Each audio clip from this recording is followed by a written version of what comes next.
দেশবাসী, আমি বিশ্বাস করি একজন অসৎ নেতাই দেশের ১২টা বাজাতে পারে। আমি আপনাদের কাছে অনুরোধ জানাচ্ছি, আপনারা আমাকে ভোট দিয়ে সেই অসৎ কাজগুলো করতে সুযোগ দিন।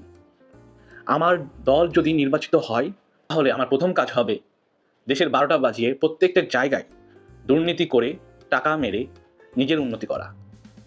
আমি বিশ্বাস করি আমার উন্নতি মানেই দেশের উন্নতি, জনগণের উন্নতি। আমার দ্বিতীয় কাজ হবে রাস্তাঘাট নির্মাণ, বিদ্যালয় নির্মাণ এবং বিভিন্ন বিষয়ে উন্নয়নমূলক কাজ করা এবং উন্নয়নের সাথে দুর্নীতি, অপকর্ম, ধোঁকাবাজি সকল কাজ নিশ্চিত করা। আমি বিশ্বাস করি আপনারা বোধাই এবং বোকা জনগণ। আপনাদের কাছ থেকেই আমরা নির্বাচিত হব ইনশাল্লাহ। আমার তৃতীয় কাজ বেকার ভাতা প্রদান করা। যদিও আমি নিজেও বেকার, আপনারা যদি আমাকে ভোট দান করেন, অবশ্যই আপনি জান্নাত পাবেন।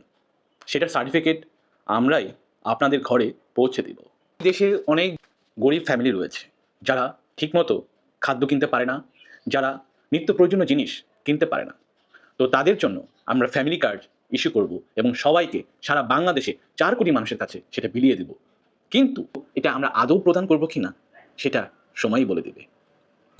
আমরা দেশের আইন শৃঙ্খলা বাহিনী এবং বিচার ব্যবস্থাকে পরিবর্তন করব, যাতে করে আমাদের অপকর্মগুলোকে ঢাকা যায়।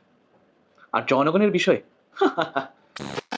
আপনাদের কাছ থেকে যে চাঁদাটা নিতাম সেটা আমরা বৈধ উপায়ে নেব, যাতে করে আপনাদের মনে কোনো কষ্ট না থাকে।